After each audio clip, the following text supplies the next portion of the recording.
That night, she cornered me in the kitchen over leftovers, her smile fixed, as if teaching me manners.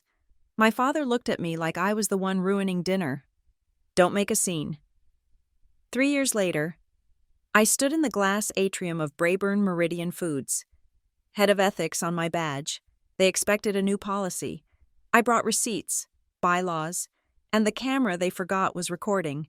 My name is Mara Keene. I am 30 years old.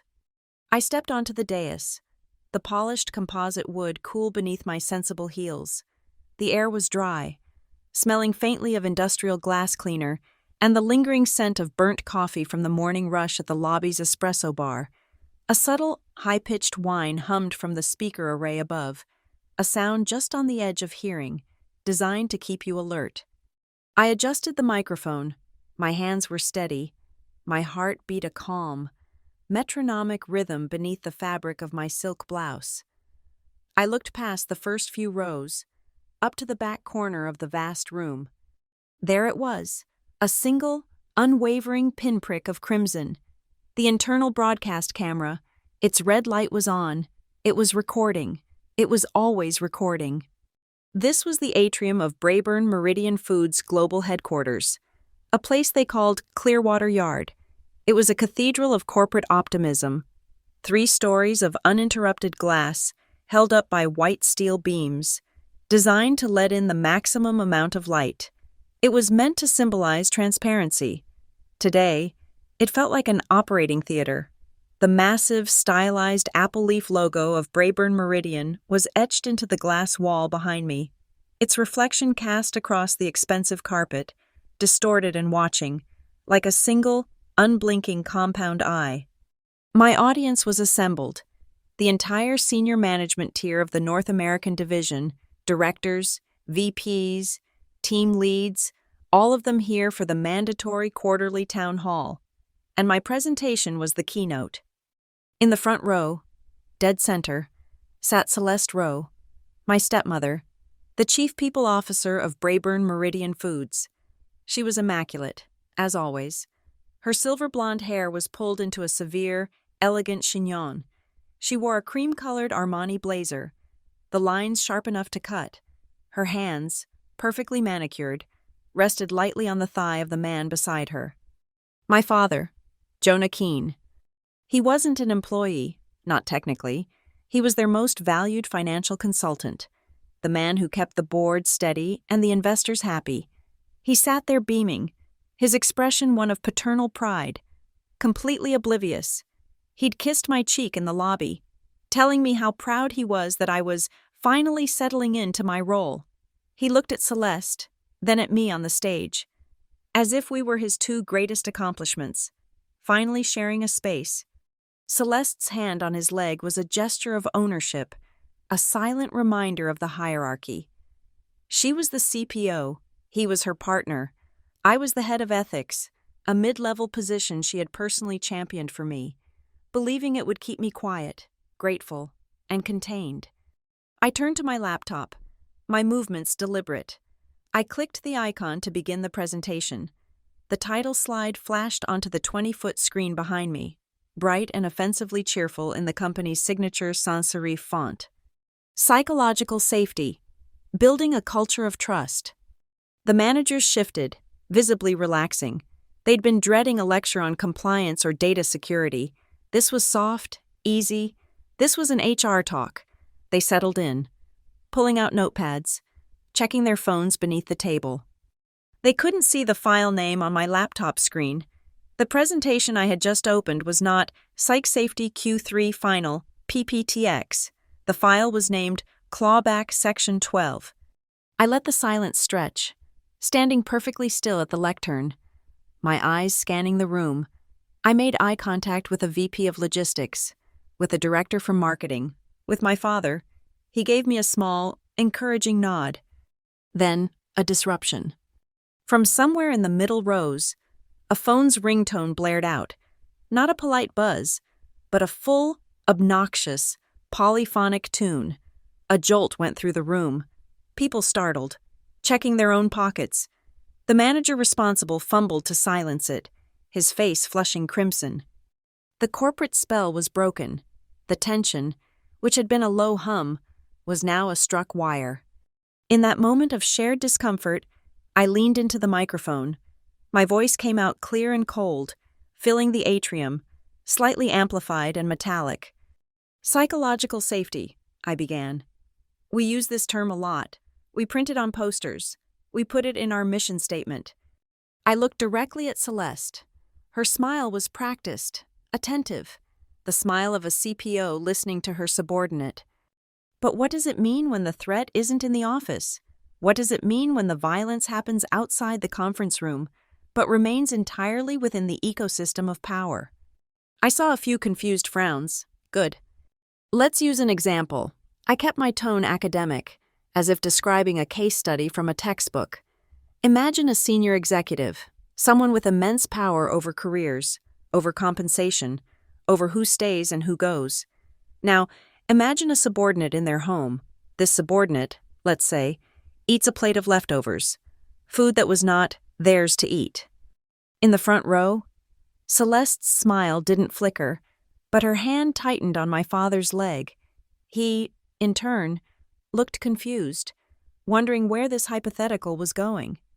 And for this transgression, I continued, the executive administers a punishment, a sharp, sudden act of physical correction, not in anger. My voice dropped, becoming more intimate, forcing them to lean in, but with a smile, as if teaching a simple, necessary lesson about boundaries, and all the while, another person in the room, someone with a duty to protect, looks on and says, "Don't make a scene." He looks at the victim, as if they are the problem. A nervous cough rippled through the audience. This was not the presentation they were promised.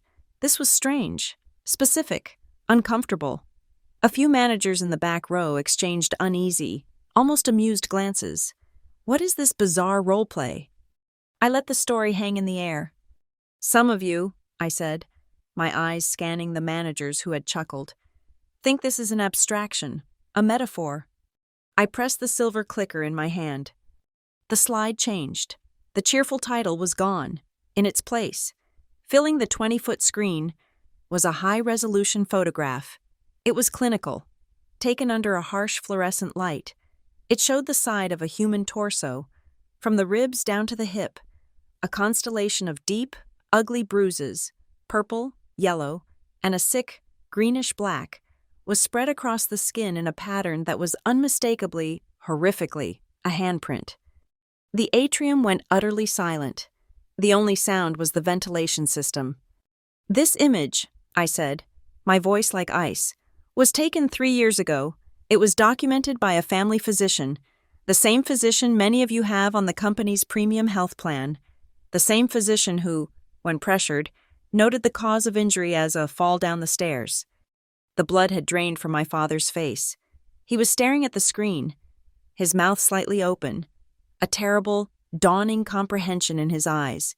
He recognized it. Celeste, however, remained perfectly still. Her mask was absolute. She stared at the screen as if it were a data point she was meant to analyze. I clicked again. The photo vanished. All abuse, I said, my voice resonating with the authority I had never been allowed in her house. Leaves a paper trail. It leaves receipts. The new slide was a spreadsheet, a simple Excel export. But projected this large, it was an indictment.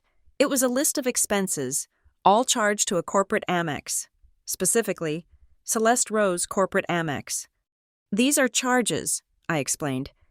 Coded to the team wellness and morale budget. You'll see a recurring vendor, a high-end restaurant in the city, dinners for team building. But as our internal audit confirms, the dates of these wellness dinners correlate exactly with the dates high-risk complaints were filed against the People Operations Department, complaints that were subsequently dismissed for lack of evidence. I highlighted a specific charge for $4,000. This one, I said, was filed the same day a junior analyst from the test kitchen reported being pressured into a voluntary resignation, the same junior analyst who, it turns in, witnessed the executive and the leftovers. That was the limit. Celeste had to move. The image of the bruise hadn't broken her composure, but the image of her expense report did. She uncrossed her legs. She leaned forward slightly, projecting her voice across the few feet that separated us. It wasn't a shout. It was a sharp, clear command. The voice of the CPO. "This is a training seminar, Mara." The entire room held its breath. The challenge was public. This was the moment. The CPO versus the head of ethics. My father looked like he was going to be sick. He started to make a small, placating gesture. Let's all calm down motion, but froze. I met Celeste's cold, blue-gray gaze. The fear I had lived with for 15 years was gone, calcified into something hard and useful. "Exactly," I replied, my voice amplified by the microphone, cutting through her bare room projection. "This is a training, lesson 1. I turned my head slightly, gesturing with my chin not at the spreadsheet, not at her, but at the far back corner of the room, at the small, unassuming camera mounted to the white steel beam. "The camera," I said, letting the words echo in the glass box, "doesn't know how to lie." And I watched her eyes flicker, for the first time, to the little red light. The light that wasn't just recording for the archives. The light that was broadcasting this entire training seminar live, directly to the secure server of the audit committee. The silence in the atrium was a physical thing. It pressed in on my eardrums, thick and heavy like water. In that stretched-out moment, the entire world was reduced to 3 points of light. The red dot on the camera, the frantic blinking in my father's eyes, and the cold, flat void in Celeste's. Her mask was finally cracking, not in a shatter, but in a slow, hairline fracture. The sight of it sent a tremor through me, not of fear, but of vindication, and it pulled me back. Back to the polished oak floors of the house on Sycamore Lane. At 12, I learned to navigate my own home by sound. I could distinguish the groan of the third step on the staircase, the sigh of the refrigerator compressor kicking in, and most importantly, the sound of Celeste's shoes. Her daytime heels were a sharp, impatient staccato. Click, clack, click, clack. A sound that meant she was on a mission, organizing, controlling, conquering the domestic space. Her evening slippers were a soft, dangerous shush-shush across the Persian rugs. The sound of a predator stalking its territory after dark. I learned to measure my breathing by the cadence of her steps. Her proximity was a barometer for the pressure in the house. My father, Jonah Keene, existed in a different sonic landscape.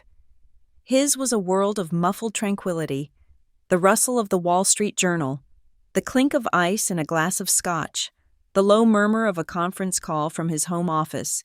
He believed in peace, not the peace that comes from resolution or justice, but the peace that comes from absence, the absence of raised voices, the absence of difficult conversations, the absence of anything that might disturb the glossy surface of the life he had so carefully constructed after my mother died. He treated conflict like a stain on a white carpet, something to be immediately and quietly removed, regardless of the cause. "Let's just have a quiet evening," was his mantra, his prayer, his shield. He saw peace not as a state of being, but as a commodity to be purchased with silence. My silence. The slap that day, the one from the photograph on the screen, was born from his philosophy. It came from Celeste's cardinal rule, a principle she applied to everything from the corporate budget to the contents of the refrigerator. What isn't yours, you don't touch. The leftovers were from a restaurant dinner my father had with a client. I was hungry. It was a simple, childish impulse. But in her world, it wasn't about the food. It was about jurisdiction. I had crossed a line. I had taken something that belonged to the adult world, her world. She didn't yell. Celeste never yelled. Yelling was messy, uncontrolled. She simply backed me against the stainless steel refrigerator, the cold seeping through my t-shirt, and smiled that thin, bloodless smile. "We don't take things that haven't been offered to us, do we, Mara?" Her voice was a low, instructional hum, and then the sting, sharp and electric, exploding across my cheek. My father walked in at that exact moment, saw my watering eyes, saw her hand dropping back to her side. Before I could make a sound, he held up a hand. "Mara," he said, his voice weary, disappointed. "Don't make this a bigger deal than it is. Just apologize to Celeste." He looked at me like I was a faulty appliance, disrupting the carefully calibrated harmony of his home. That was the night the strategy began. I didn't cry. I went to my room, locked the door, and waited for the redness on my skin to deepen into a bruise.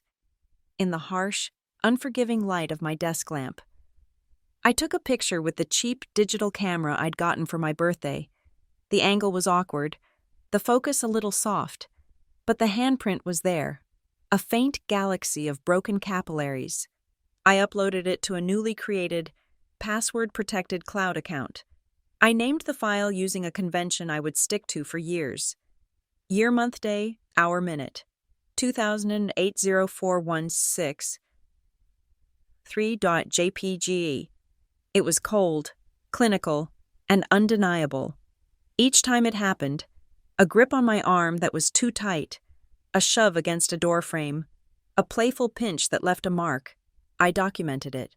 The cloud folder grew, a silent, secret archive of my childhood. At 18, I left for college and never looked back. I'd earned a full academic scholarship to a university 3 states away, a distance I chose with deliberate care. When it came time to declare a major, there was no hesitation. I didn't choose art or literature, the subjects I loved. I chose corporate governance and business ethics. I learned about fiduciary duties, whistleblower protections, internal controls, and the intricate legal architecture that corporations built to protect themselves. I learned the language of power, the vocabulary of the very system that made Celeste untouchable. My father was relieved I was doing something so practical. He sent me a text message a week after I declared my major, a message I saved, a message that now existed as a PDF in the same cloud folder as the photographs. "Glad you're studying something useful. Whatever you do, just stay out of the family business." He meant, don't look too closely at my life. Don't look at Brayburn Meridian. Don't touch us. He thought it was a warning. I read it as a map. The summer I turned 23, I got an internship. Not just any internship. I got a coveted spot in the Global Strategy Department at Brayburn Meridian Foods. It was the year Celeste, after a meteoric rise through the ranks of HR, was promoted to Chief People Officer. I spent 3 months in that glass and steel headquarters, fetching coffee, compiling reports, and watching. I learned the corporate structure not from the official org chart, but by observing who ate lunch with whom, who was silenced in meetings, whose projects were quietly defunded. I was a ghost, a harmless intern nobody noticed, and I took notes. My birthday fell in the middle of July that summer. It also happened to be the day the company rolled out its new Comprehensive Code of Conduct, a project spearheaded by the new CPO herself. Celeste held a press conference. She stood at a podium, looking earnest and powerful, and spoke about Brayburn Meridian's unwavering commitment to a safe, respectful, and violence-free workplace. That afternoon, an all-company email went out. It contained a link to the new policy and a digitally signed letter from Celeste Rowe. I sat in my intern cubicle and read the policy. I paid special attention to Section 12, the clause about off-premise conduct and zero tolerance. It was beautifully written, legally airtight. It was perfect. That night, in the small journal I kept, I didn't write about my birthday. I wrote 5 words that would become my new mantra, my guiding star. A signature is a double-edged sword. I finished my internship with a glowing review. I went back to school, graduated with honors, and took a job at a rival firm, building my resume, honing my skills. I spent 4 years in the trenches of corporate compliance, conducting audits, investigating fraud, learning every trick, every loophole. I became an expert. Then, when I was 27, a position opened up at Brayburn Meridian, head of internal ethics. It was a new role, created as part of Celeste's ongoing commitment to transparency. It was a mid-level job, reporting to the general counsel, but with a dotted line to the CPO, it seemed tailor-made. A promotion from my current job, a chance to come home to the company that knew me. My father was ecstatic. Celeste was smugly satisfied. She thought she was giving me a job. She thought she was pulling me into her orbit, turning a potential liability into a loyal asset under her control. She interviewed me herself, a final check to ensure I was the same quiet, agreeable girl she remembered. I played the part perfectly. I was grateful. I was eager. I was compliant. I accepted the offer the same day. As I walked out of Clearwater Yard, the massive glass logo glinting in the afternoon sun, I felt a clarity I had never known. I wasn't just taking a job, I was returning to the scene of the crime. But this time, I wasn't the victim, I was the investigator. And I had a very, very clear objective. Braeburn Meridian Foods sold a story long before it sold a product. Its entire brand was built on a carefully curated myth of wholesome, American family life. The slogan, "Goodness from the Family Kitchen," was plastered on every package of microwavable lasagna, every can of organic tomato soup, every box of gluten-free crackers. Commercials featured sun-drenched kitchens, laughing children, and mothers who looked suspiciously well-rested. The company didn't just sell food, it sold an aspiration of domestic harmony, a harmony I knew, intimately, to be a fiction. The chief architect of this internal and external fiction was Celeste Rowe. As chief people officer, her domain was ostensibly the workforce. In reality, her influence was far more pervasive. The CPO role at a company like Braeburn is the nervous system of the organization. Celeste controlled hiring and firing, which meant she decided who got to enter this corporate family and who was exiled.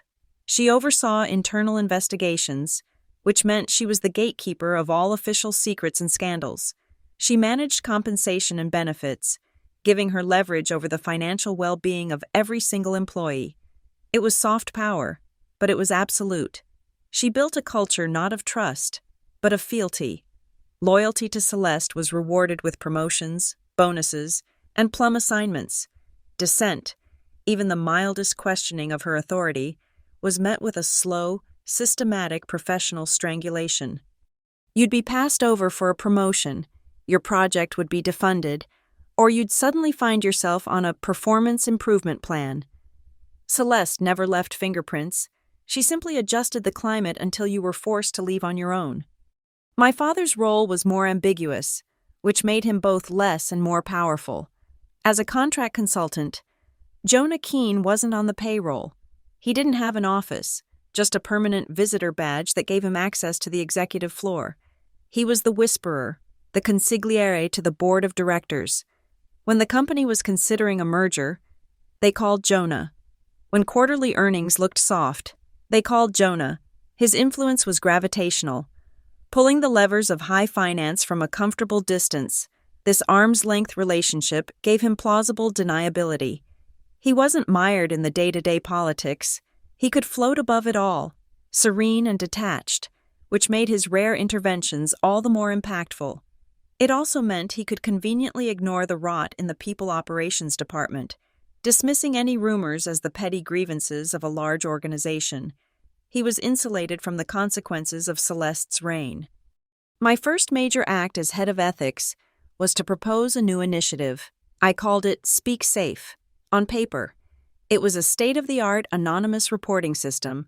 I sold it to the executive committee not as a tool to catch wrongdoers, but as a proactive measure to enhance the company's culture of listening. I used their own corporate jargon against them.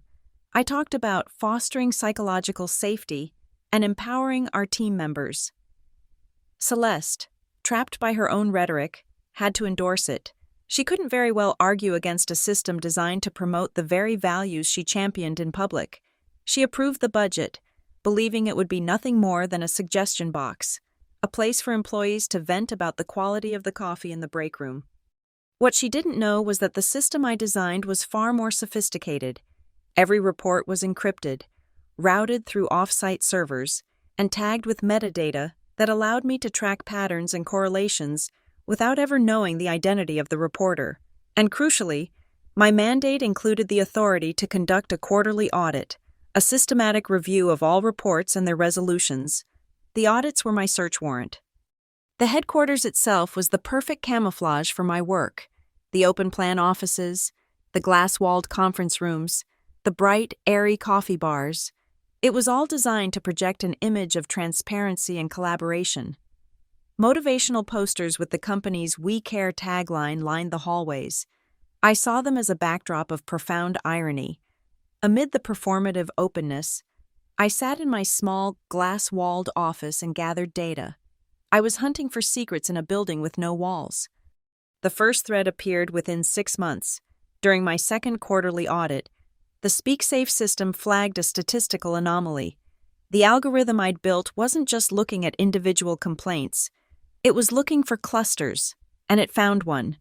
An unusually high rate of employee turnover, resignations, terminations, and transfers was emanating from a single department, the experimental test kitchens.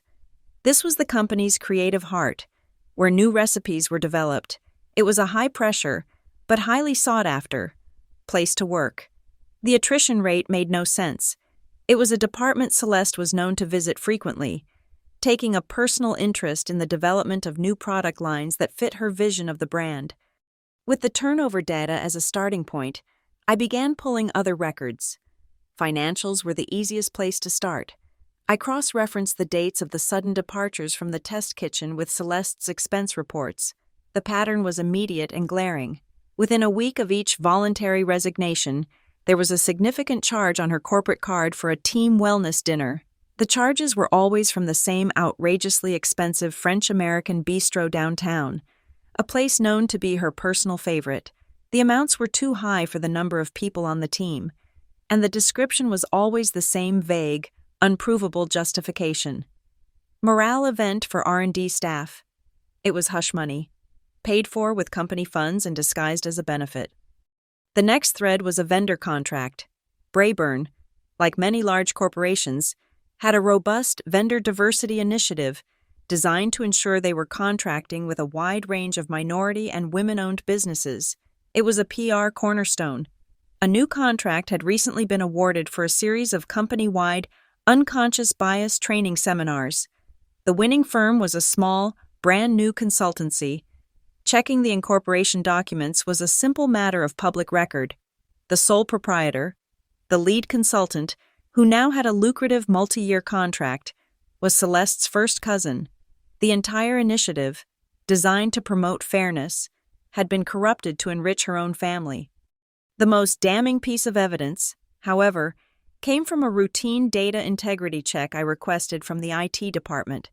I asked for a log of all metadata modifications on files stored within the Human Resources shared server, specifically focusing on the Employee Disciplinary Action folder. Metadata is the data about the data. It shows who created a file, when it was last viewed, and most importantly, when it was last modified. It's a digital fingerprint. The IT report came back with a list of red flags. Over the past year, more than a dozen disciplinary files, all related to employees who had subsequently left the company, had their metadata altered. The modifications were all the same. A change in the date created and author fields, designed to make it look as if the official write-ups were completed long before the employee's departure. The timestamps on these modifications were the critical detail.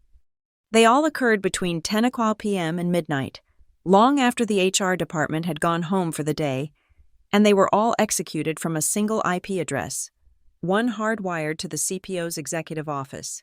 It was a clear, deliberate pattern of evidence tampering. I had the data, I had the patterns, I had the digital fingerprints, but it was all circumstantial, siloed information. Presenting it piece by piece would allow Celeste to explain it away, to dismiss each item as a misunderstanding, a coincidence, an administrative error. I needed to connect it all, to build an unbreakable chain.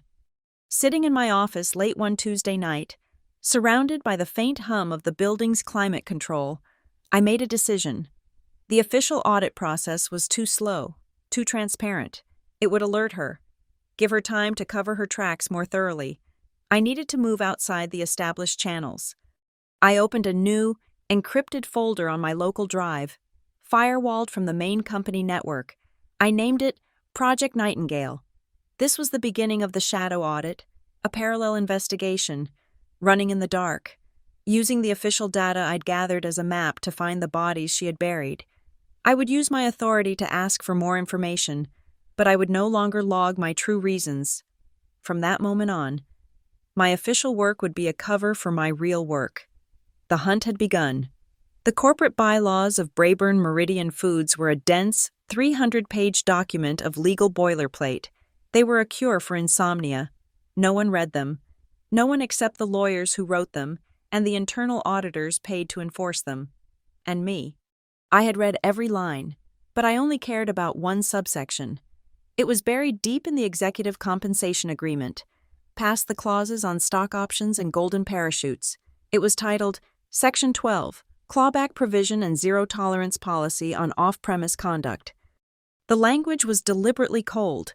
It stated that any senior executive, defined as vice president level or higher, could be subject to a clawback, a forced repayment, of all bonuses and stock-based compensation for the preceding 36 months.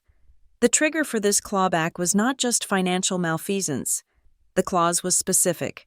It could be activated by any act, public or private, which brings the company into disrepute, compromises its public-facing brand values, or violates the core principles of the Employee Code of Conduct. It explicitly named acts of violence, intimidation, or coercion, whether on or off-premise, as a primary trigger.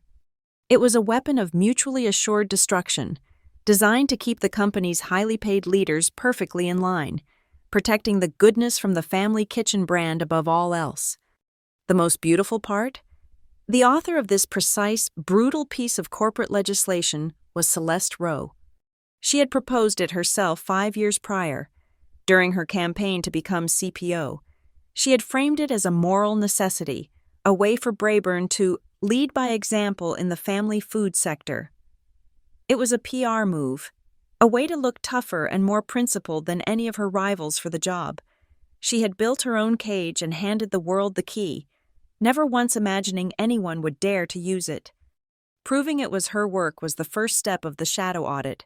I didn't just need the text of the policy. I needed proof of authorship and intent. I requisitioned the archived email server logs from the legal department, citing a routine review of policy governance. It took 3 days for the request to be processed. The file arrived in my inbox as a compressed PST file. At 2 a.m., in my apartment, I found it, the original email chain. Date: October 14, 2020. Subject: Proposed Amendment, Exec Comp, Section 12. There was her draft, attached as a Word document, and there, in the body of the email to the General Counsel, was her rationale. We must hold ourselves to a higher standard. Our brand is family. Any executive who compromises that ideal, even in their personal life, compromises this entire company. Below that was the final approval from the General Counsel, and the confirmation receipt as the new bylaw was digitally signed by Celeste and uploaded to the immutable legal retention server. I saved a copy. I had the weapon. I had the signature of the person who built it. Now I needed the ammunition. A corporate bylaw, no matter how strongly worded, is useless without a clear, demonstrable link to business harm. Celeste's private behavior was one thing. I had to legally connect it to the balance sheet of Braeburn Meridian Foods. I took my findings not to the company's internal lawyers. They reported to a general counsel who played golf with my father, but to an independent, external advisory firm specializing in corporate governance. I paid for the 2-hour consultation with my own money. I presented the case hypothetically. If, I said, an executive with this specific bylaw attached to their contract was found to have engaged in a pattern of off-premise intimidation, what would be the legal burden of proof to activate the clawback? The lawyer, a sharp woman in her 50s, didn't waste time on pleasantries. You need a nexus, she said, steepling her fingers. The act itself isn't enough. You must prove a direct and causal link between the private act and tangible, or highly probable, reputational harm to the company. The behavior must be in direct conflict with the executive's public-facing duties. A nexus. A bridge. I knew exactly how to build it. For the next 2 months, I cross-referenced 2 calendars. The first was my private archive, the one in the cloud, with the time-stamped photos, the short, panicked audio files I'd recorded on my phone in a closet, and the scanned copies of medical records citing accidental injuries. The second was the public record, Braeburn's press releases, Celeste's social media feed, and the company's marketing calendar. I built a timeline. March 2022. Celeste gives the keynote speech at the Women in Leadership Summit. Her speech, titled Leading with Empathy, is quoted in Forbes. 3 days later, a time-stamped photo of my bruised wrist, 2020-20317, 2014 JPG, after I disrespected her in front of one of my father's friends. September 2022. Celeste appears on a local news segment promoting Braeburn's We Care initiative, a partnership with family wellness charities. That same evening, I have an audio file, 2020-20921, 2230 4A, where her voice, low and chilling, is clearly audible. You will learn to be grateful for what this family provides you. January 2023. Celeste signs the company-wide email celebrating the success of the Vendor Diversity Initiative, the one that awarded the contract to her cousin. 2 days later, a saved text message from my father. Celeste is upset. You didn't show the proper enthusiasm at dinner. Don't make waves. Mara. May 2023. The day she signed off on the voluntary resignation of the test kitchen analyst, that night, she sent me a text. One so arrogant, she didn't even think to hide it. I had it bookmarked, screenshotted, and backed up in triplicate. It was the linchpin. Just a reminder from our talk. Don't eat food that isn't yours. It's a simple rule. This was the nexus. She was promoting empathy in public while engaging in intimidation in private. She was signing off on family wellness initiatives while creating a toxic environment in her own home. Directly involving another company associate, my father, she was using the exact same language of control. Don't eat food that isn't yours, to justify both her personal abuse and her corporate malfeasance. The brand she was paid to protect was the very brand her private actions demolished. I compiled the evidence into a single, password-protected PDF. It was 12 pages long. It contained the email chains, the text of Section 12, the financial reports on the vendor and the wellness dinners, the metadata log from IT, and a curated selection of the timeline, the photos, the transcripts, the text messages. I did not send it to the CEO. I did not send it to the general counsel, and I did not send it to my father. I sent it to one person, Arthur Covington, the chairman of the audit committee. Covington was an outside director, a retired CFO from a different industry. He was in his late 70s. He was known for 2 things. He never missed a single detail in a 10K filing, and he despised corporate politics. He never attended the company Christmas party. He never played golf with the other board members. He was, by all accounts, immune to Celeste's charm and my father's influence. I sent the email from my secure SpeakSafe portal, using my credentials as head of ethics. The subject line was clinical. Urgent. Request for audit committee review. Potential Section 12 violation and brand risk. I sent it at 5:01 p.m. on a Friday. The response came at 5:03 p.m. 1 sentence. Schedule a live review. It was the authorization I needed. A live review meant an official presentation, on the record. I opened my calendar. The next quarterly town hall for all senior management was scheduled for the following Tuesday. It was the same day Celeste was slated to present her psychological safety initiative. The entire leadership team would be there. My father would be there, sitting in the front row, and as per standard procedure for all major company-wide meetings, the internal broadcast cameras would be on. I replied to Arthur Covington. Confirmed. I will add the review to the agenda of the Q3 Town Hall on Tuesday at 10:00 a.m. I will present my findings then. I booked the room, I booked the AV team, and I attached my presentation file to the meeting invite, the file named Clawback Section 12. With the town hall locked in, I had 72 hours.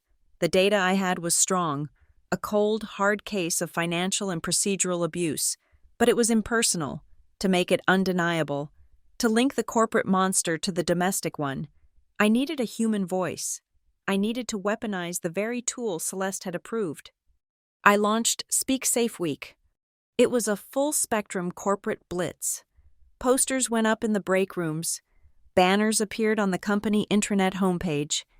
Emails were sent to every employee, from the C-suite to the loading dock. The messaging was all Celeste's. Your voice matters. We foster a culture of listening. Speak safely, speak anonymously. I used her own words as the bait. I wasn't just fishing for new complaints. I was sending a signal to everyone who had been silenced, letting them know that someone was finally actively listening. The first 24 hours were a trickle. The standard grievances, a manager playing favorites, frustration over the new vacation policy. Then, the dam broke. In 72 hours, 17 reports came in. All were encrypted, all anonymous, and 11 of them, from different departments, all used the same 2 words: quiet retaliation. They told stories of being suddenly reorged out of a job after a mildly critical comment in a team meeting. They described performance reviews being downgraded with no warning after asking HR about pay equity. They painted a mosaic of a workforce terrified of the People Operations Department. Celeste's department wasn't a resource. It was an internal affairs bureau, and she was its chief inquisitor. I began plotting the data on a relational map, a visual web of connections, using the SpeakSafe system's analytical tools.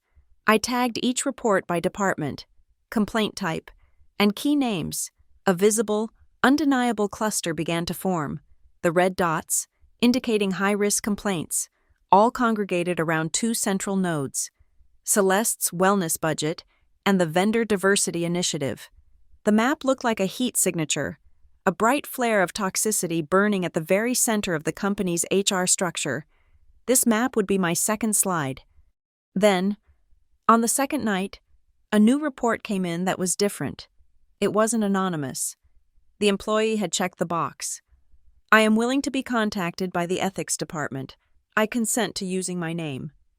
The report was from a junior food scientist, a woman named Alani, who had been part of the voluntary resignation wave from the test kitchen 3 months prior. The woman whose departure had been followed by a $4,000 wellness dinner at Celeste's favorite restaurant. Her story was not about data or budgets. It was about what she saw.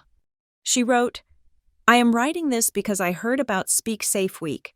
I was forced to resign in June. It wasn't voluntary. Ms. Rowe's team told me my position was being restructured, but that if I signed the papers that day, I would get a severance. If I didn't, I would be fired for performance issues. This happened one day after I saw Miss Rowe in a verbal altercation with another employee in the executive garage. It was Ms. Keene, her stepdaughter. I recognized her from the intranet. Ms. Rowe was blocking Ms. Keene's car. She was screaming about disrespect and ingratitude. I was on my way to my car when Ms. Keene tried to walk past her. Ms. Rowe shoved her, hard, against the concrete pillar. I didn't know what to do, so I pretended I didn't see and ran back inside. The next day, I was called into HR. I had to stop reading. My hands were shaking. I remembered that day. It was after a tense family dinner, and I'd left my purse at the office. She had followed me. I had dismissed it at the time as just another Tuesday, another ugly private confrontation. But it wasn't private. Alani saw. Celeste hadn't just bought the test kitchen's silence over financial irregularities. She had bought their silence because one of them was a witness to her assaulting me, her subordinate, on company property. The line was gone. The personal and the corporate weren't just linked. They were the same event. Alani's forced resignation was a direct, illegal cover-up of workplace violence. This one report, this one human voice, connected Celeste's private rage to her public abuse of power. Now I had to connect her to the final piece, the altered metadata. The IT log showed when the disciplinary files were tampered with, between 10 p.m. and midnight on a Tuesday. I needed to prove who was at the computer. I filed an urgent request with building security for the access card logs for the executive floor. Citing a high-priority data integrity audit, the logs came back as a simple spreadsheet. I cross-referenced the dates of the metadata changes. There, on that Tuesday, was a single entry, 2219, row, Celeste, access, granted, exec floor north, 2351, row, Celeste, access granted, exec floor north, exit.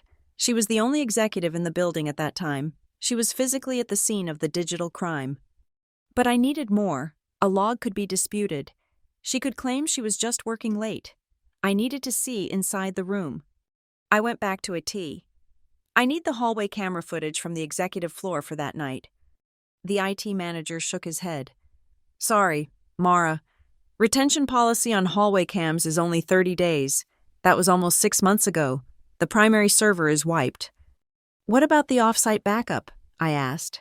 The disaster recovery server, the one that's mirrored but not automatically overwritten. His eyes widened slightly. That's for continuity in case of a fire, not for pulling old footage. It's a nightmare to access. This is the fire, I said, handing him the authorization from Arthur Covington. I need it. It took half a day. The file that arrived was massive, grainy, and time-stamped in ominous green numbers. I scrubbed through hours of footage of an empty, silent hallway, the lights dimmed to their overnight setting. Then, at 22:43, her office door opened. Celeste emerged, holding a thin manila folder. She looked up and down the empty corridor. Then she walked directly across the hall to an unoccupied conference room, one that contained a small kitchenette and, crucially, a heavy-duty departmental shredder. She disappeared inside. The light was on a motion sensor. It clicked on as she entered. She was in there for 11 minutes. The camera couldn't see into the room, but it didn't need to. At 22:54, she walked out, empty-handed.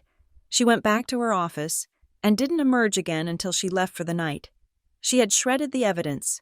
The timing was perfect, matching Alani's resignation and the subsequent metadata alterations. One last piece, a witness to the destruction. I pulled the building services contract. The cleaning crew for the executive floor was unionized, represented by the Service Workers International. I called the union representative, not as a Brayburn executive, but as the head of ethics, formally requesting any work logs related to a SpeakSafe complaint. The rep was wary, but cooperative. He sent me the supervisor's logbook for that night. I found the entry, written in terse, blocky handwriting. 10:45 p.m., floor 20, exec, cleaner, M. Hernandez, log, attempted to clean CPO suite, CPO inside, waved M, away, M, reports strong acrid smell from under the door, like burning paper or plastic, advised to skip suite and finish rest of floor. Burning. She hadn't just shredded the report. She had likely burned her original handwritten notes. Or perhaps the shredder itself was overheating from the volume. It didn't matter.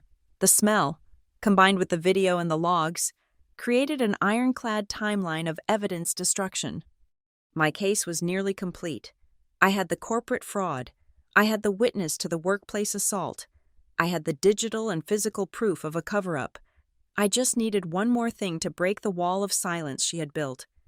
I called a mid-level HR manager, a man I'd seen Celeste humiliate in a public meeting. He was one of the 11 anonymous reports. I was sure of it.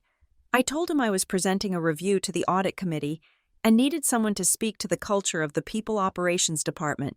I didn't show him my evidence. I just asked. He was silent for a full minute. I could hear him breathing on the line. "If I do this," he finally whispered, "she will destroy me. I am filing a formal whistleblower protection request with the audit committee as part of my presentation," I said, my voice steady. You will be protected, but I need you to confirm what the data already shows. Another pause, then, yes, I will be a confidential witness. I will tell them what she did. It was done. I bundled the new evidence, Alani's signed testimony, the security video clip, the union log, and the HR manager's agreement, into my clawback Section 12 file.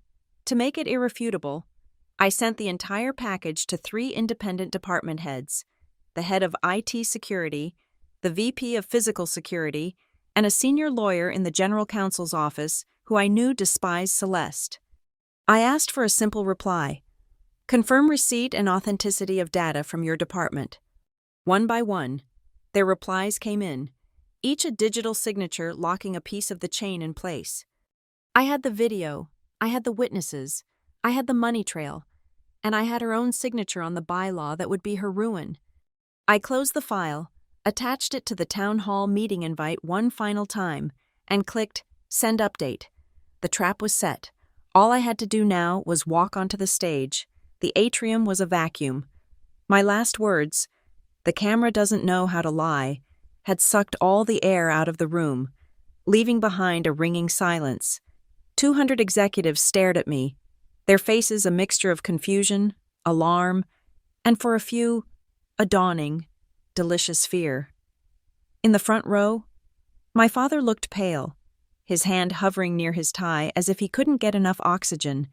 Celeste was a statue carved from ice, her CPO smile frozen on her face, but her eyes were 2 burning coals of fury. I had her. She was trapped on stage with me, under the unblinking red eye of the camera, and she knew it. I let the silence hang for 3 more heartbeats, then gave them a small, professional smile. Now, I said, my voice returning to the calm, instructional tone of a corporate trainer, I'd like to move into a practical segment, a role play, if you will. The scenario is this.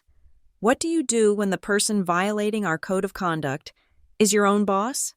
A wave of palpable relief washed over the room. This was familiar territory, a hypothetical, an HR exercise. People shifted in their seats, picking up their pens, ready to engage in a comfortable abstraction. Celeste's shoulders relaxed a fraction of an inch. She thought I was pulling back, turning the confrontation into a teachable moment to save face. She thought I was weak.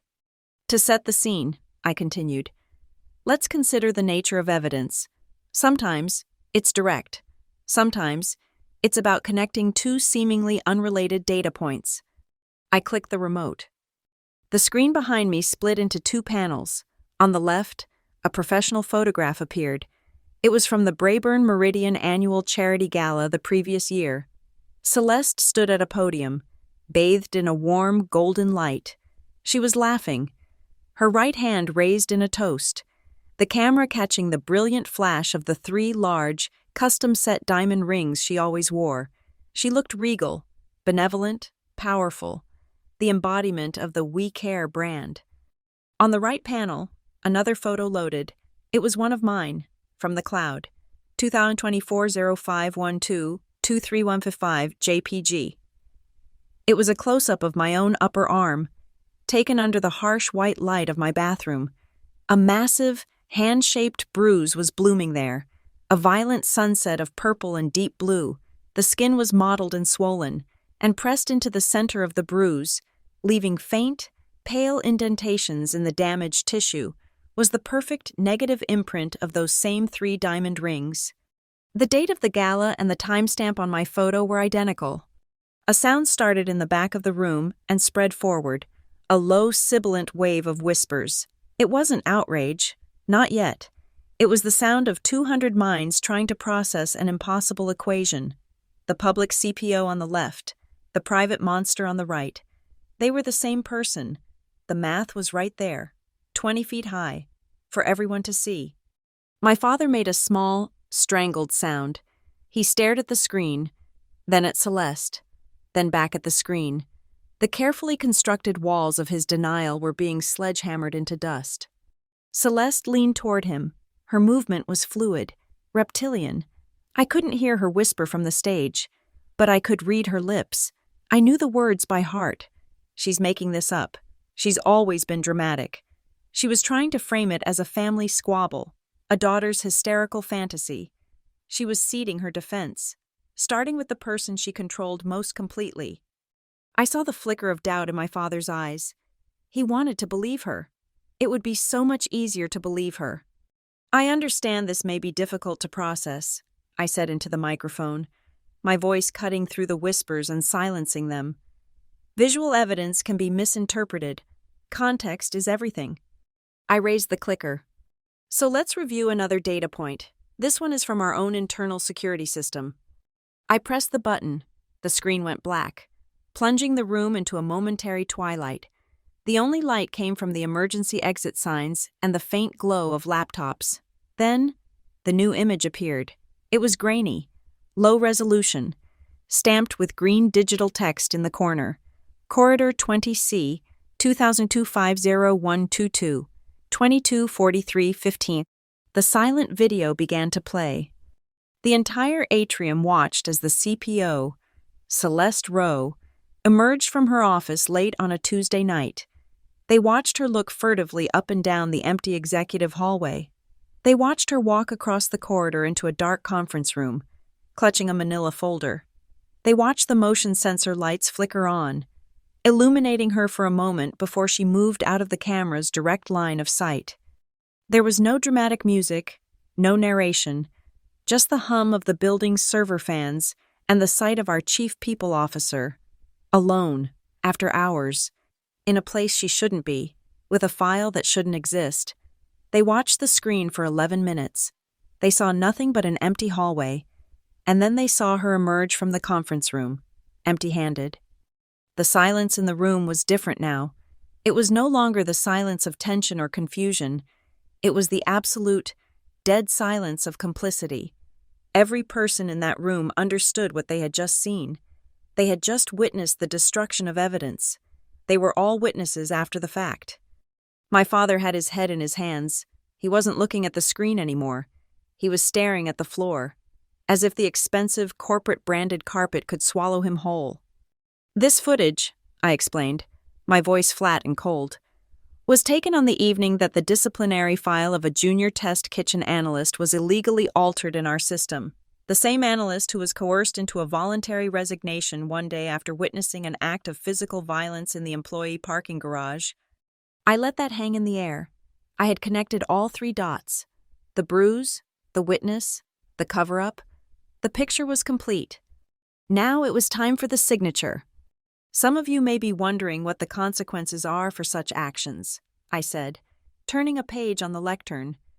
"Fortunately, our own corporate bylaws are exceptionally clear on the matter." I cleared my throat and began to read, my voice ringing with a cold, legal finality that echoed off the glass walls. Section 12, Clawback Provision and Zero Tolerance Policy on Off-Premise Conduct.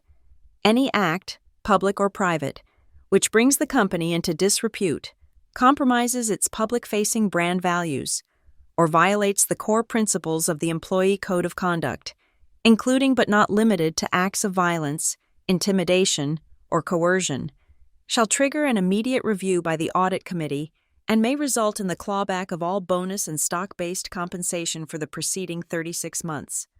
I looked up from the page, my eyes finding Celeste in the front row. Her face was a mask of chalky white.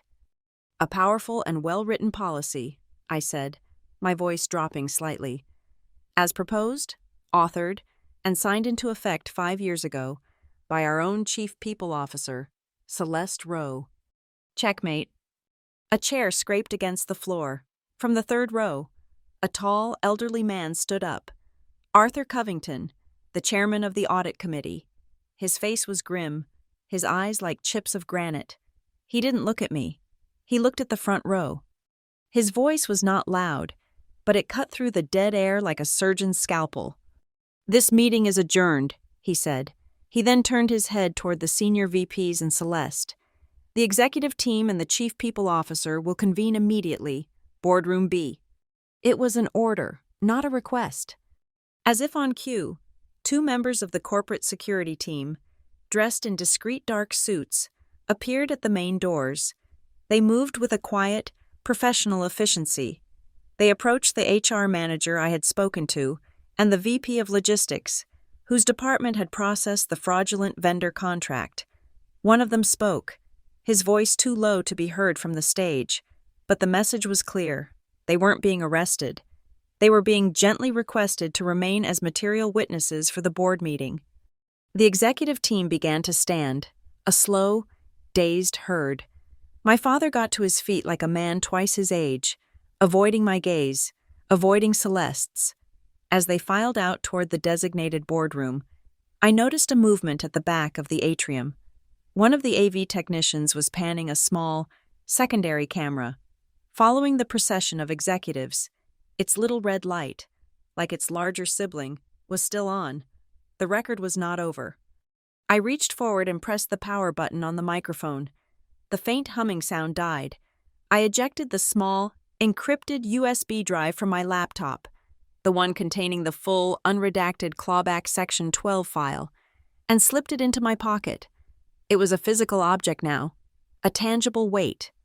As the last of the executives shuffled out, leaving the room in a state of stunned disarray, I caught my reflection in the dark glass of the teleprompter screen beside the lectern. I looked at my own face. My expression was calm. My eyes were clear. The ghosts I had projected onto the main screen, the photos of bruises, the grainy footage of old crimes, were just that. They were ghosts. They were the past. The face staring back at me was solid, present, and for the first time in as long as I could remember, it was not the face of someone who was afraid. The heavy oak door of Boardroom B clicked shut, with the sound of a vault ceiling. The world of the atrium, with its stunned whispers and open spaces, was gone. Here, the air was cold and still. The room was an exercise in minimalist power. A 20-foot slab of polished mahogany for a table, 12 black leather chairs, and floor-to-ceiling glass walls that looked out onto the manicured corporate Zen garden. It was a glass box designed for executions. Arthur Covington sat at the head of the table. I was seated to his right. Opposite us, at the far end, sat Celeste and my father. The other board members and the general counsel filled the chairs in between, their faces grim and unreadable. A junior lawyer from the GC's office quietly entered and handed temporary visitor badges to the two witnesses, the HR manager and the head of building security, who sat in chairs against the wall, silent and terrified. They were now officially on the record. "Ms. Keene," Covington began, his voice dry as parchment. "The floor is yours. Please summarize your findings for the committee." I didn't open a laptop. I didn't need slides. I had the encrypted USB in my pocket, but the evidence was already seared into their minds. This was not a presentation. It was a closing argument. "The evidence presented at the town hall establishes a clear and sustained pattern," I began, my voice even and measured, each word a carefully placed stone. "The issue is not one of isolated incidents, but of a systemic abuse of power that directly leverages company resources and compromises the brand integrity of Brayburn Meridian Foods." I looked from face to face. The core of my findings rests on the nexus between the CPO's public-facing duties and her private conduct, the WE Care initiative, the vendor diversity program, the psychological safety campaign. These were not just HR programs. They were multi-million-dollar branding exercises, conceived and championed by Ms. Rowe, designed to position this company as a leader in corporate ethics. I paused, letting the weight of their own marketing budget sink in. "That brand asset," I continued, "has been actively and repeatedly undermined by the very executive paid to protect it. Company funds, allocated to the wellness budget, were used to silence a witness to an act of workplace violence. The vendor diversity program was manipulated for familial enrichment, and company IT systems were used to tamper with evidence in a direct effort to conceal these actions. Every transgression is a direct contradiction of the public values Ms. Rowe herself created, thereby exposing this company to significant reputational and financial liability." I finished and folded my hands on the table. The silence was absolute. Then, a chair scraped, It was my father. His face was ashen, his voice thick and strained. He looked not at me, but at Arthur Covington, an old colleague, an old friend. "Arthur," he pleaded, his voice cracking, "this is a misunderstanding. It's a family matter." It was his last, desperate gambit, to reframe corporate malfeasance as a domestic dispute, to make me the hysterical daughter and Celeste the misunderstood stepmother, to pull it out of this sterile boardroom and back into the muffled silence of our home. Before Covington could respond, I leaned forward. My voice was quiet, but it cut through his like a razor. "I agree," I said, meeting his panicked eyes for the first time. "This is about family." I turned my gaze to the board. It is precisely because this was a family matter that the company has been so deeply compromised. It's because of that family relationship that the CPO felt emboldened to use corporate funds as hush money. It's because of that family relationship that a witness was intimidated and coerced into signing a non-disclosure agreement disguised as a severance package. The family dynamic was not the problem. It was the weapon used to commit the fraud. My father deflated, a puppet with its strings cut. He had handed me the knife, and I had twisted it. Covington gave a curt nod. He turned to the general counsel, a man named Marcus Thorne. "Marcus, the floor is yours. Please advise the committee on the relevant corporate bylaws." Marcus, a man who owed much of his career to my father, could not look at him. He opened a leather-bound folio and began to read in a stiff, formal monotone. As per the company bylaws, Section 12, Subsection B, the evidence presented by the head of ethics constitutes a prima facie case for a formal review. The policy dictates that upon the recommendation of the audit committee, the board is empowered to take immediate action. He cleared his throat. The recommended immediate actions are 1. A formal, independent investigation to be launched, and 2. The immediate suspension, without pay, of the executive in question, pending the outcome of said investigation. The legal mechanism was now in motion. The gears were turning. "Thank you, Marcus," Covington said. He looked around the table. "I now put forward a motion to the committee." The countdown began. Motion the first, that the board accept the findings of the preliminary ethics review and immediately suspend the chief people officer, Celeste Rowe, without pay, pending the conclusion of a full independent investigation. Covington looked at each member. All in favor? One by one, hands went up. The VP of Marketing, the CFO, the head of Global Strategy, even 2 directors my father had personally brought onto the board. The vote was nearly unanimous. Only one hand remained down, resting limply on the mahogany. My father's, it didn't matter. The supermajority was overwhelming. "The motion carries," Covington declared, his voice a gavel. He didn't pause. Motion the second, that the board, pursuant to the authority granted in Section 12, activate the clawback provision and direct the Finance Department to initiate proceedings to recover all bonus and stock-based compensation paid to Ms. Rowe for the preceding 36-month period. This was the one that would hurt. This was the money. I saw Celeste flinch, a tiny, almost imperceptible tightening around her eyes. This wasn't just about her job. It was about her wealth, her status, her entire identity.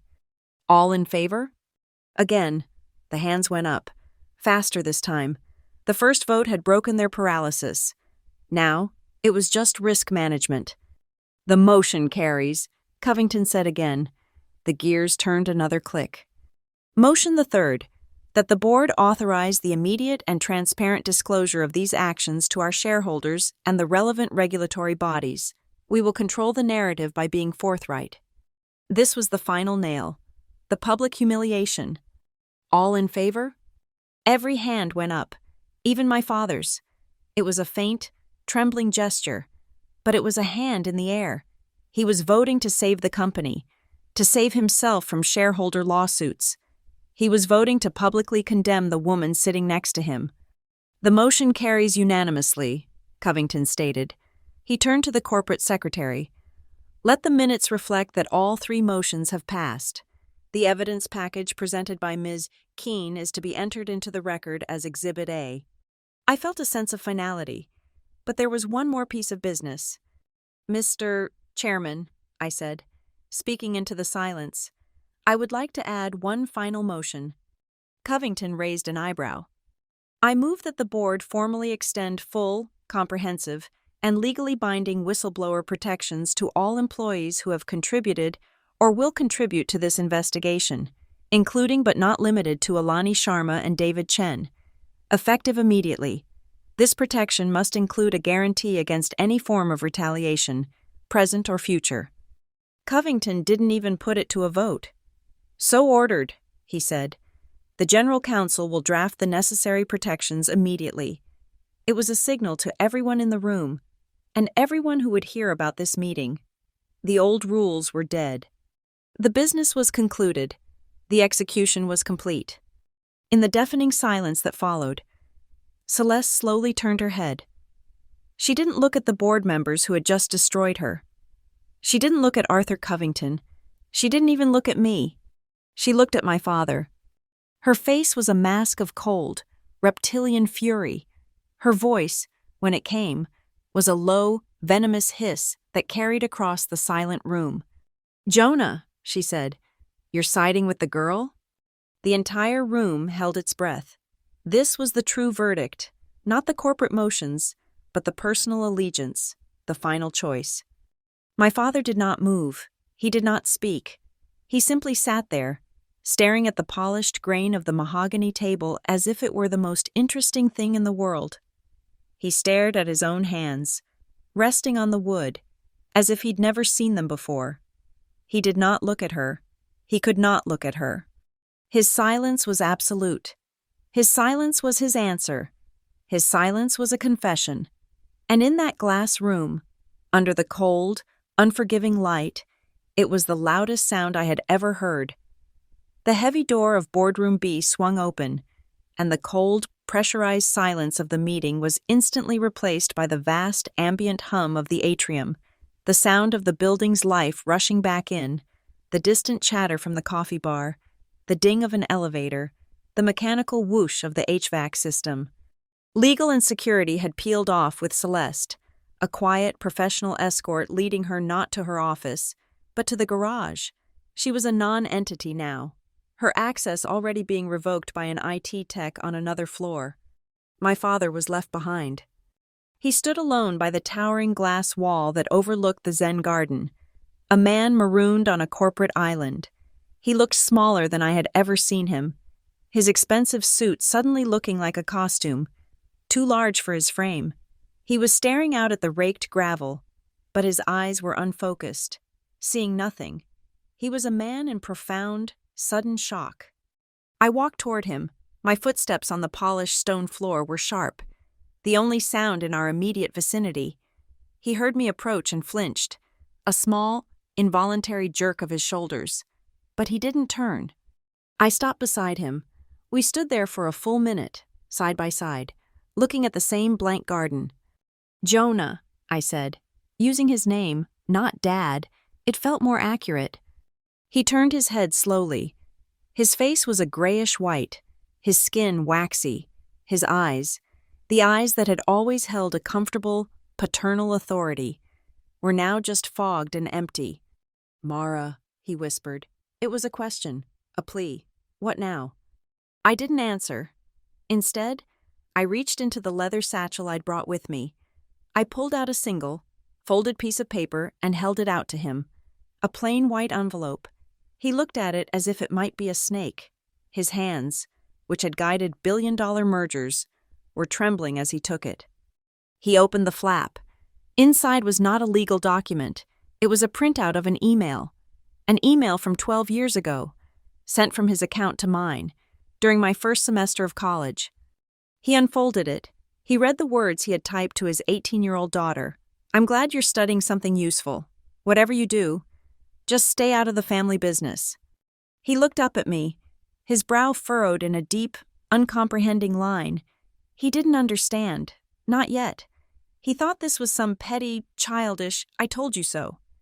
"I don't," he started. I cut him off. Reaching into my satchel again, I pulled out a second document. This one was a glossy, colorful invoice, printed directly from the finance server. I held it out, and he took it with his other hand. "And this?" I said, my voice quiet, almost conversational. He looked at it. The header was from a 5-star spa resort in Napa. The charge was for $22,000. The billing code was Brayburn Meridian, Executive Development and Wellness, and the line items were explicit. Presidential Villa, 3 nights, private vineyard tasting tour, couples deep tissue massage package, magnums of Veuve Clicquot, room service, and at the very bottom, custom birthday celebration package. The date on the invoice was from last August, the family retreat he had told me I wasn't invited to, the one he claimed was a critical, high-stress working weekend for the board.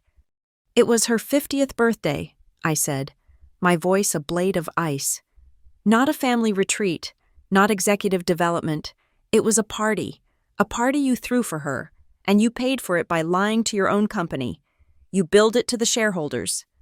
He stared at the 2 pieces of paper, one in each hand, the email warning me to stay away, and the invoice proving why he wanted me to. The blood drained from his face as the connection was finally, agonizingly made. This wasn't a family dispute. This was conspiracy. This was fraud, and he was her accomplice. His mouth opened and closed. A dry, rasping sound came out. "Mara, please," he stammered, the papers shaking violently. I just wanted peace. That's all. I just wanted everything to be quiet." There it was, the word, his shield, his excuse, his lifelong mantra. Peace, quiet. I looked at him, not with the fire I'd had in the boardroom, but with a cold, exhausted clarity. I finally saw him for what he was. Not a monster, not a villain, just a coward, hollowed out by his own desperate need for an easy life. "Peace?" I asked. The word felt obscene in my mouth. "Whose peace? Jonah?" He looked at me, his eyes begging me to stop. I didn't. "Does peace mean someone else has to be quiet? Does your quiet require my silence? For 10 years, you bought your peace with my pain. You sat at dinner and let her chip away at me. And you called it peace. You saw the bruises and you called it peace. You just sat in that boardroom and voted to save yourself. And you probably called that peace too." He had no answer. He couldn't speak. He turned away from me, a desperate, cornered animal, looking for any escape. His gaze landed on the massive, 100-foot digital display wall that dominated the atrium, the one that usually showed product commercials and cheerful employee spotlights. It was showing something else now. The internal communications department, directed by the board, had moved with brutal efficiency. There, in the company's signature crisp, white font, was the public announcement. "Interim leadership announcement. Effective immediately. Celeste Rowe is on a leave of absence. The company will be conducting a full and independent review of the People Operations Department. Arthur Covington will oversee the audit committee's investigation. An interim CPO will be named shortly. We are committed to our core values of transparency and accountability. We care." It was public. Every employee walking through the lobby, every person getting coffee, every security guard could see it. The Queen had been publicly, clinically, and officially beheaded. My father made a sound, a low, wounded noise, as if he'd been physically struck. He was watching his entire life, his reputation, his carefully curated world, burned down in real time, in 72-point font. A group of junior managers walked by, their ID badges swinging. They saw us. They saw my father, the legendary consultant, standing there shattered. Next to me, the executioner. Their chatter died instantly. They averted their gaze, suddenly fascinated by the pattern on the marble floor, and gave us a wide, 20-foot bubble of space, as if we were both radioactive. He was contaminated, and so was I. The only sound in our pocket of silence was the steady, low-frequency thrum of the air handlers. It was a cold, mechanical hum that suddenly sounded like a funeral dirge. The building itself was mourning the death of the old regime, or perhaps just breathing a sigh of relief. He turned back to me, his face a mask of utter desolation. His eyes were no longer empty. They were pleading. They were asking the question he couldn't voice. Why? Why like this? Why so... Say. I tried to tell you quietly, I said, my voice so low only he could hear it. The building's hum almost swallowed the words. I tried to tell you for 15 years. I told you with my grades. I told you with my silence. I told you with the flinches you pretended not to see. My voice was flat, a simple statement of fact. You and she, you built a world that was soundproof. Quiet couldn't get in. You taught me that the only way to be heard in this family, in this company, was to be this loud. You forced me to use a microphone. You forced me to bring receipts. He didn't flinch. He didn't argue. He didn't defend her. He just nodded.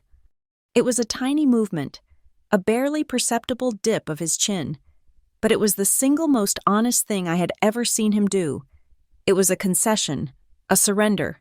For the first time in my 30 years of life, my father was not telling me to don't make a scene. The scene had been made, and he finally understood his part in writing it.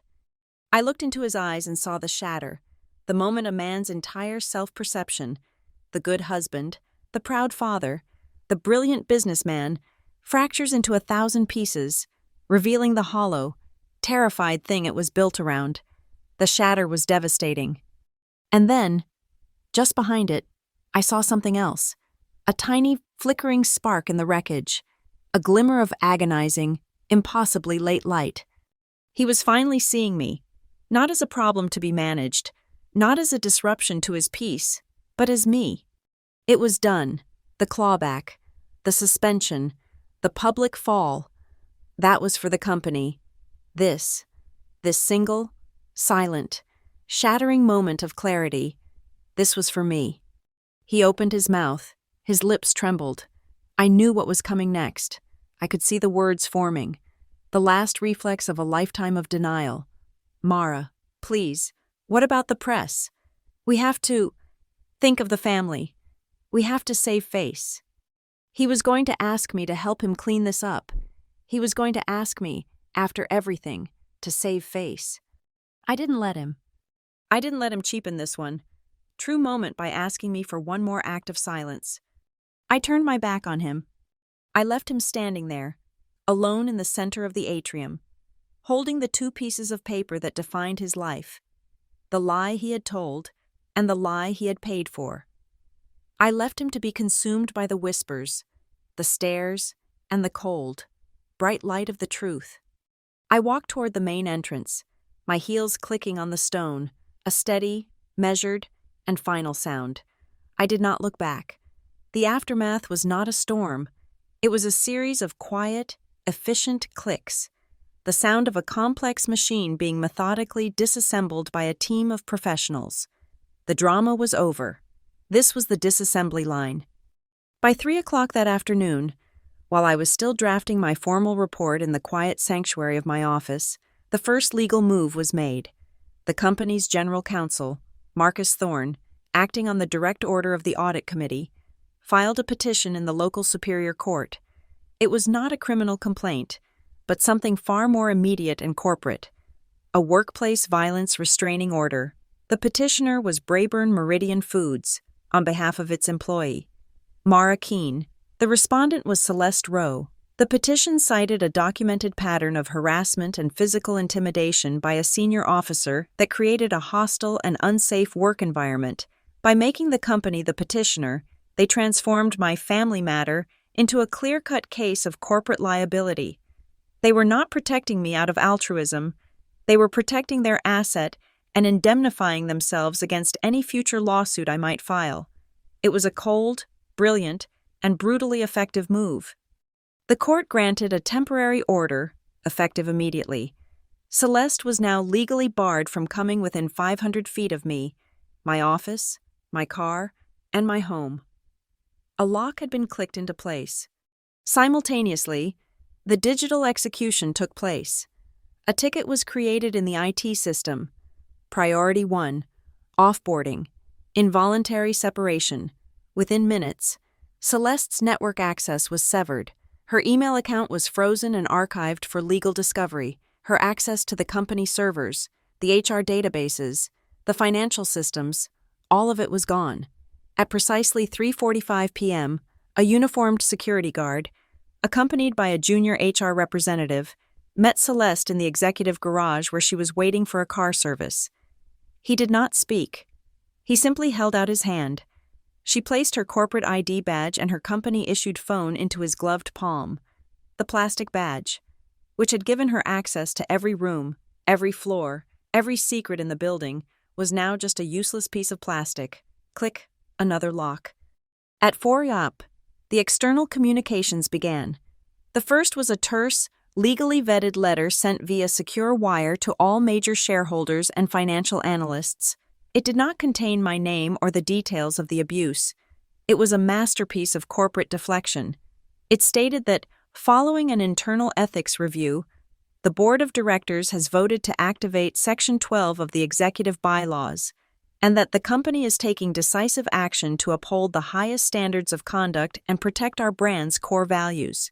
It was a message designed to reassure Wall Street that the ship was steady, the cancer was being excised, and the market could remain confident.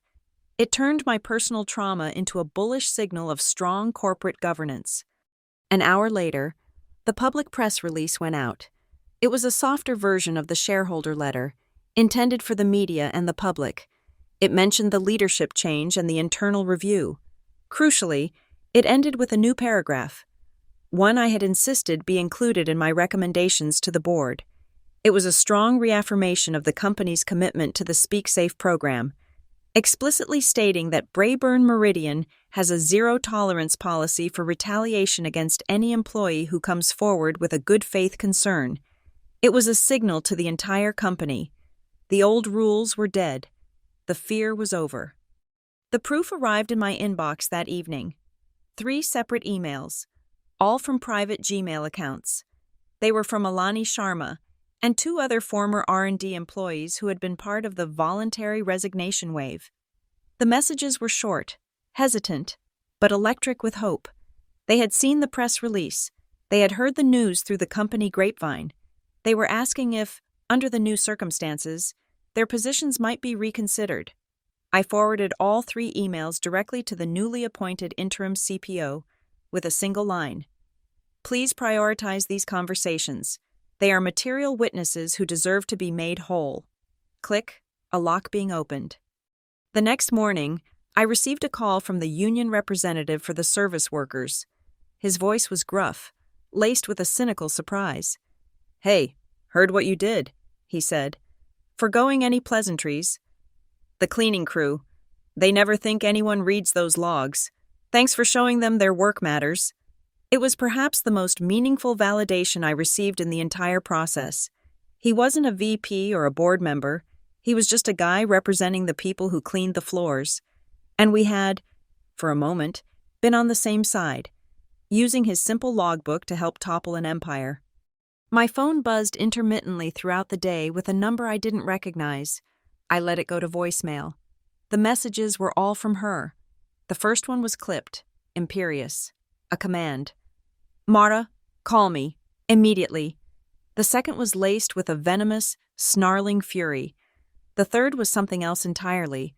A strange, pleading tone I had never heard from her before. I deleted them without listening to the end. My lawyer had been clear. The personal conflict was over. I was now a material witness in a corporate legal action. All communication had to go through counsel. The emotional connection, the channel of fear she had controlled for so long, had been officially and permanently severed. Click. Late in the afternoon, a single text message appeared on my personal phone. It was from my father. 4 words, no command, no plea, no excuse. "I'll do my part." I stared at the message for a long time. It was the first statement he had made to me in years that wasn't a demand for my silence. I didn't know what it meant. Would he testify in the investigation? Would he pay back the money for the Napa trip? Would he finally, after all these years, just tell the truth? I didn't know, and I realized, with a sudden, liberating clarity, that it didn't matter. His atonement was his to find. His part was his to play. It had nothing to do with me anymore. I did not reply. The final click of the day came in an email from Arthur Covington's office. It was a formal invitation. The audit committee was forming a new, permanent, ethics and governance task force. A high-level group with the authority to rewrite company policy from the ground up. They were not just cleaning house. They were redesigning the house. They wanted me to be on it. It wasn't just a reward. It was a recognition. I hadn't just been a wrecking ball. I was now being asked to be an architect. As I was leaving the office that night, I passed the large digital display in the atrium. The leadership announcement was gone. In its place, the marketing team, in a stroke of either genius or profound corporate obliviousness, had put up a new screen. It was a simple, stark white background. In the center, in the company's signature font, was their famous slogan, the words Celeste had built her career on. But someone had added a new line underneath it. It felt like a challenge, a promise, and a verdict, all at once. We care. Now. Prove it. I walked back into the atrium later that night. The building was almost empty, plunged into the deep, humming silence of its after-hours state. The cleaning crews had already passed through. The 200 chairs were now arranged in perfect, silent rows, their chrome legs glinting under the recessed ceiling lights. The air smelled of Windex and sterilized carpet, a clean chemical scent that had scrubbed away the lingering odor of 200 nervous bodies and the faint, coppery tang of fear. The massive glass wall behind the dais was now a black mirror, reflecting the empty room back onto itself. The Brayburn Meridian logo, etched into the glass, no longer looked like an eye. In the darkness, it looked like a scar, a permanent mark on a now cleansed surface. The great eye was not sleeping. It was simply aware. It had been forced open, and now it could not unsee. Sitting on the edge of the dais, right where the lectern had been, was a white styrofoam container, a single, forgotten meal box, likely left behind by a member of the AV crew during the chaotic teardown. I picked it up. It was still slightly cool from the canteen's refrigerator. I sat down on the top step of the stage. The cavernous, empty room, my silent audience. I peeled back the lid. Inside was a piece of baked chicken, a scoop of rice pilaf, and some overcooked green beans. Leftovers. The word held no power anymore.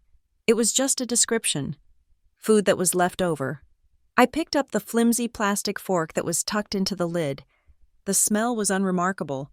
It was the smell of institutional food, of mass production, of 1,000 identical meals served on 1,000 identical trays. It was the smell of sustenance, nothing more. I took a bite. The chicken was dry. The rice was bland. I chewed slowly, deliberately. I listened to the silence.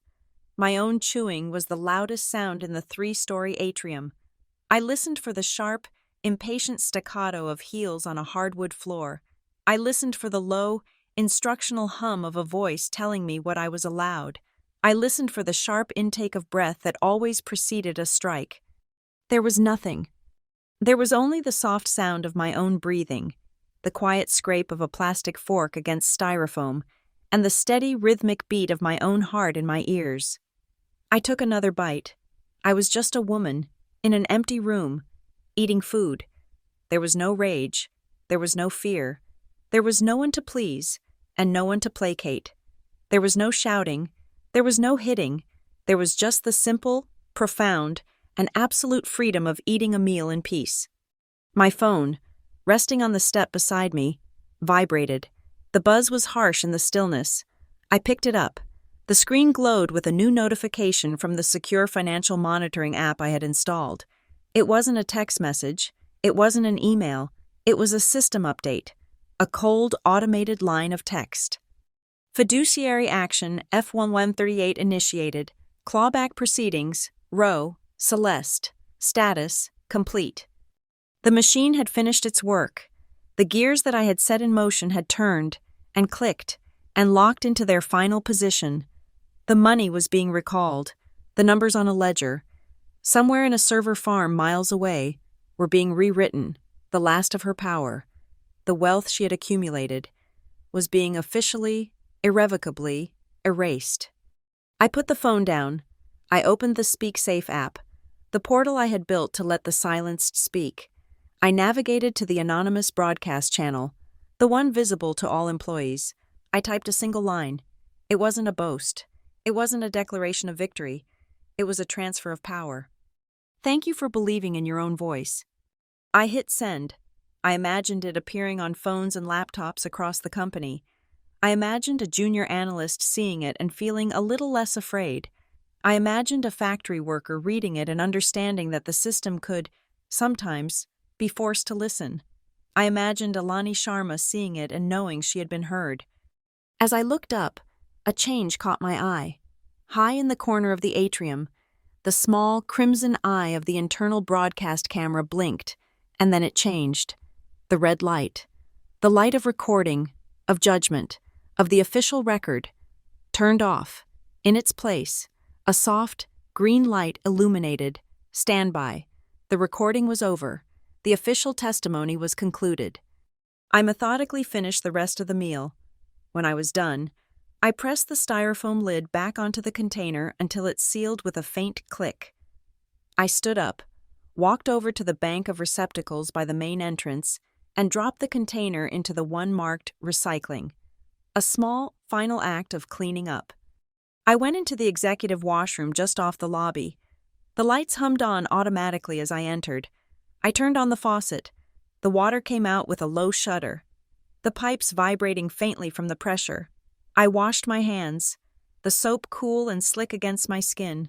I watched the suds swirl and vanish down the drain. A ritual of cleansing, a final rinsing away of the last 15 years. I looked up.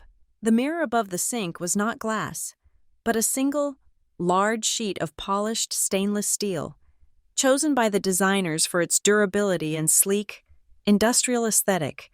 It did not give a perfect reflection. It was slightly warped, subtly distorted, but it was honest. It showed a woman's face, my face. There were dark circles under my eyes from lack of sleep. There were new, fine lines of stress around my mouth, but the face that looked back at me was calm. It was still. And for the first time, I looked at my own reflection and I was not cataloging damage. I was not checking the angle of my jaw or the skin under my eye, looking for a faint discoloration, a shadow that I would have to explain away with a clumsy lie about walking into a door or falling down the stairs. The face in the mirror was just my own. There were no more bruises to explain. I dried my hands on a paper towel. I walked back out into the silent atrium. I found the main light control panel by the security desk. I pressed the large black button labeled Atrium Master. The vast hall was plunged into darkness. I turned and walked toward the revolving glass doors of the main entrance. The door slid into its track behind me, closing with a soft, final whoosh of air. It made no echo. The end. Thank you so much for listening to this story.